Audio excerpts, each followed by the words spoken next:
Conta uma história antiga que um homem saiu da cidadezinha onde vivia e foi passar algum tempo em outras terras. Tipo quando a gente sai da nossa cidade e vai viajar para o exterior. E esse homem vivia numa cidadezinha bem pequena, tipo um lugarejo. E aí, quando ele voltou, os vizinhos se aglomeraram ao seu redor, lhe perguntando como havia sido, o que ele tinha visto, o que ele tinha gostado, como é que eram as pessoas. E ele respondeu: tudo igual, igualzinho aqui, cheio de pessoas egoístas, irritadiças, sem paciência, algumas agressivas. Um dia depois, um outro morador daquela localidade, ouvindo a conversa, voltou no mesmo lugar onde o primeiro homem havia estado. E como de costume, os conhecidos se aglomeraram ao redor e queriam saber como é que tinha sido a experiência, se ele tinha gostado, se não tinha gostado. E ele respondeu: igualzinho aqui, cheio de pessoas alegres, cheio de pessoas otimistas, gentis e interessantes. Um garoto que pouco antes tinha ouvido a impressão tão diversa sobre o mesmo local ficou intrigado e procurou conversar com um homem sábio que vivia no alto de uma colina. Quando ele chegou, ele questionou o mestre, o sábio, e perguntou como é possível que houvesse duas percepções tão diferentes sobre o mesmo local. O mestre respondeu: simples. Carregamos o céu e o inferno dentro de nós. Vemos fora o que temos dentro da nossa mente. Isso serve para a gente refletir. Que tudo vai principalmente da maneira como nós focamos. Nós sempre podemos escolher, sempre podemos optar. Ou podemos optar por ver determinada situação de forma positiva, ou podemos optar por ver a mesma situação de forma negativa. Todos nós, na verdade, já convivemos com o mais variado tipo de emoções. Já convivemos com o cômodo da raiva, do medo, da inveja, do ciúme, da vergonha, da ansiedade tão comum hoje em dia e da insegurança, que é o que nós estamos hoje vivendo. Às vezes é difícil a gente admitir a presença dessas emoções e muitas vezes a gente acaba nos convencendo, dizendo para nós mesmos que são os outros os causadores da nossa infelicidade. Os filhos, os amigos que nos dizem tal coisa, que nos magoam, os filhos que acabam também muitas vezes nos ferindo, e o esposo ou a esposa que critica, que não dá atenção. Então é muito cômodo a gente muitas vezes se colocar nessa posição da zona de conforto, né? De vítimas, de coitadinhas, porque não fui eu não sou assim por causa disso, eu sou assim porque o outro falou isso, ou disse aquilo, ou apontou o dedo para mim. E se a gente for parar para pensar, afinal de contas, quem abala a nossa tranquilidade?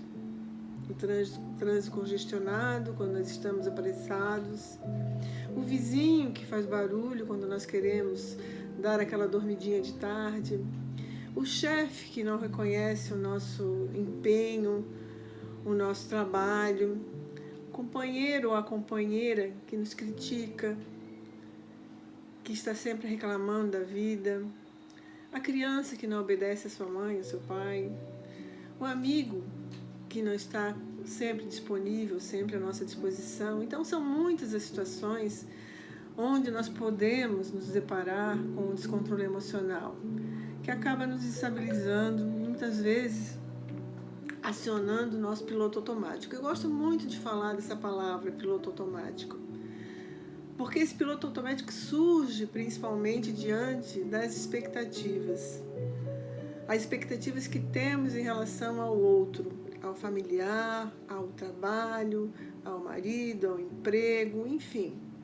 Aquilo que nós esperamos que aconteça. Esperamos que o filho seja um exemplo de pessoa, carinhoso, respeitoso, e muitas vezes ele não corresponde às nossas expectativas.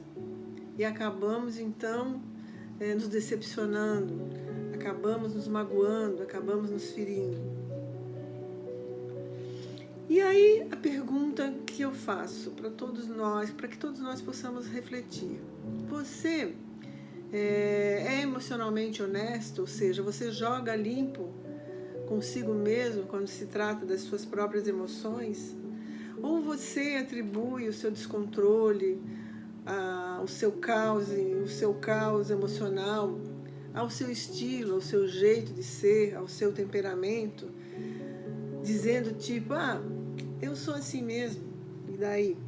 Quantas vezes nós já ouvimos essa frase, principalmente vinda de pessoas bastante maturas, tipo, que não enxergam os seus próprios defeitos e que acham que é muito mais fácil colocar a culpa, o dedo no outro, porque não assumem a sua própria condição de que são ainda pessoas emocionalmente imaturas. Então, como a gente falou, é muito mais fácil a gente colocar a responsabilidade no outro do que assumir a própria responsabilidade. Porque se enxergar, se perceber, é uma tarefa bastante árdua, bastante difícil.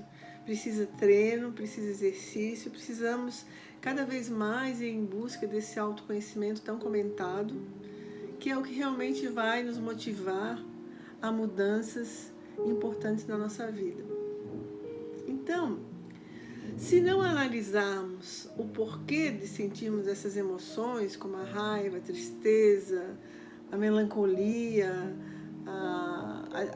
o medo, a insegurança, né? Todas essas emoções indesejadas, como é que nós poderemos evitá-las e aprender algo com elas? E realmente a gente vai aprender algo com elas através do processo da reforma íntima, do processo de autotransformação, que nos confere essa jornada através do autoconhecimento, conforme Sócrates já dizia, conhece a ti mesmo. Não existe outro caminho para a gente driblar as situações negativas da vida, as emoções negativas e trabalhar com essa questão do controle emocional. Quem que não busca estar em paz consigo? Quem que não busca ter um controle emocional para aprender a lidar com as situações da vida? Todos nós buscamos. Então, vou só dar um exemplo. Artigo que eu li há muito tempo, que eu até mais ou menos eu copiei, tirei um resumo do texto que eu li numa revista, que diz assim: são grandes as encrencas causadas pelo descontrole emocional. E aí dá um exemplo, por exemplo, de um casamento que já está bastante desgastado por brigas, por discussões, por pessoas que querem sempre estar no poder, competindo, achando que são as donas da verdade, pessoas que muitas vezes estão nessa situação, se desgastando. Então, segundo alguns dos estudiosos sobre o casamento que eu li nessa revista, 3 dos 4 maiores indicadores de que uma separação vai ocorrer estão relacionados ao descontrole emocional. E dentre elas está as críticas que se faz, frequentes e generalizadas. Eu estou sempre criticando o meu parceiro, dizendo que ele não come direito, dizendo que ele não faz nada direito, dizendo que ele deveria ser assim, que deveria ser assado. Então, estou sempre criticando. Essa é uma dica para o descontrole emocional quando uma separação vai ocorrer. A defensividade, aquelas pessoas que estão sempre na defensiva, sempre com o pé atrás. Qualquer coisa que você fala, às vezes você fala até uma coisa para auxiliar, para ajudar, sem querer ter intenção de magoar. E aquela pessoa, como ela está sempre na defensiva, ela já leva aquilo como uma coisa pessoal, como uma acusação, mesmo sem verificar se ela é pertinente ou não. Isso já gera um descontrole. O desrespeito, né? As pessoas que atacam o caráter do parceiro. Uma das formas bem comuns do desrespeito é quando você, dentro de uma relação amigável ou uma relação conjugal, você acaba fazendo algum tipo de comentário íntimo seu para aquela pessoa, ou seja, para um amigo, ou seja, para um parceiro, e aquela pessoa, numa discussão, num momento crítico de relacionamento conturbado, ela vem atacar o seu caráter falando exatamente sobre aquela situação, como forma de lhe agredir. E a insensibilidade, que é uma coisa que às vezes acontece, que ocorre em muitos casamentos. Hoje é algo que, principalmente casamentos mais longos, não estou dizendo todos, porque há casamentos maravilhosos, mas a grande maioria, em função de todo esse desgaste, acaba ocorrendo ele é caracterizado principalmente por uma ausência de reatividade emocional do parceiro. Então é aquela pessoa que não segue um diálogo, que não é aberta a uma conversa, que acha que a pessoa é o centro do mundo, que ele sempre ou ela está sempre certo, não admite ser contrariado.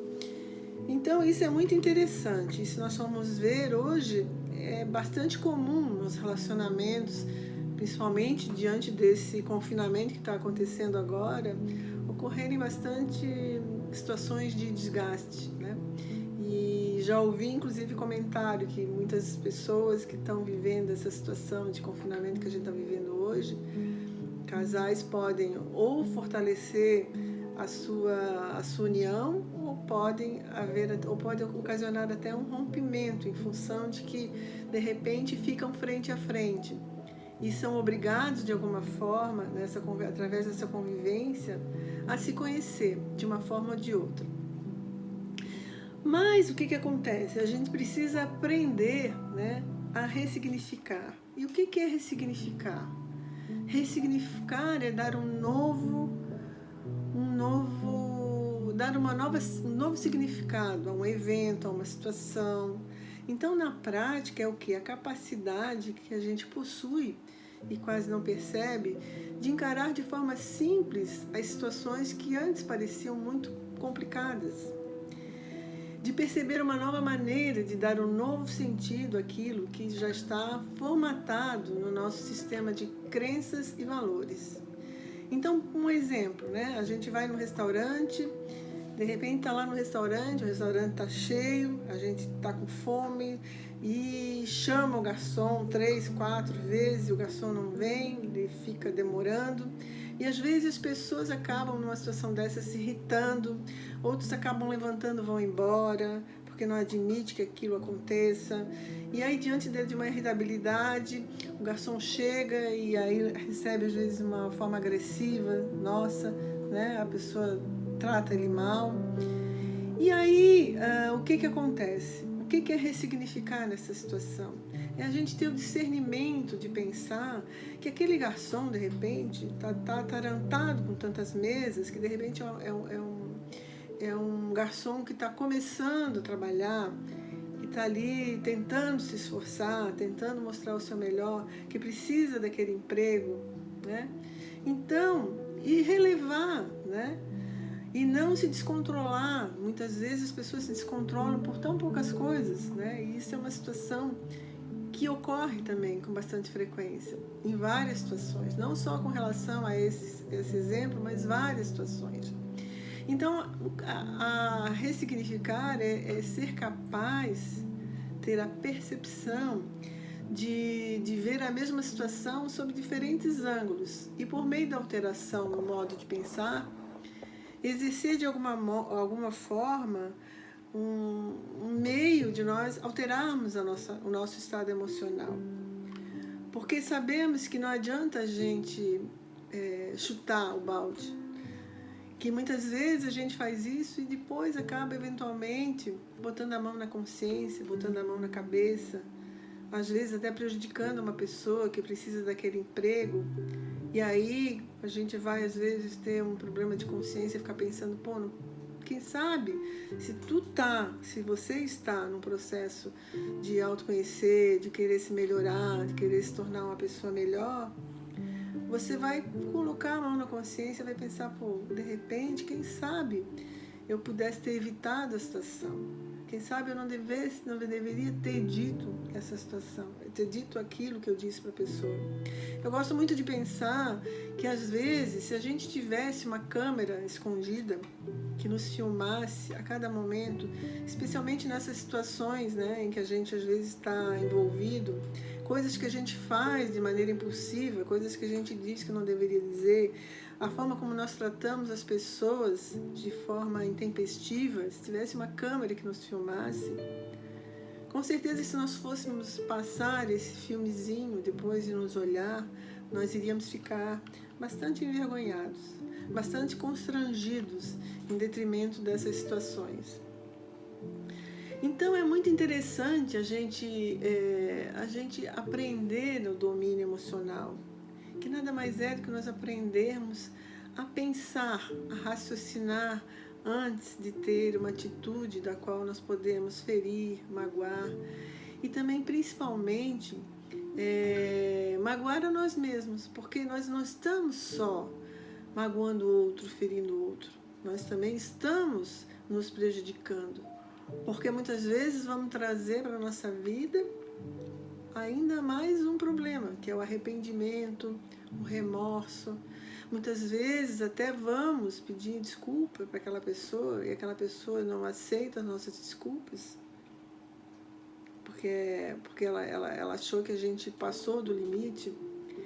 E aí nós ficamos muitas vezes decepcionados, porque aprendemos que o perdão é algo que deve ser concedido a todos os seres humanos, especialmente porque nós somos pessoas fracas, nós somos pessoas imperfeitas, temos fraquezas e estamos como uma criança que começa a engatinhar, como o adolescente que entra para uma faculdade, estamos começando na escola da vida e precisamos sim aprender muitas vezes através dos erros, dos acertos.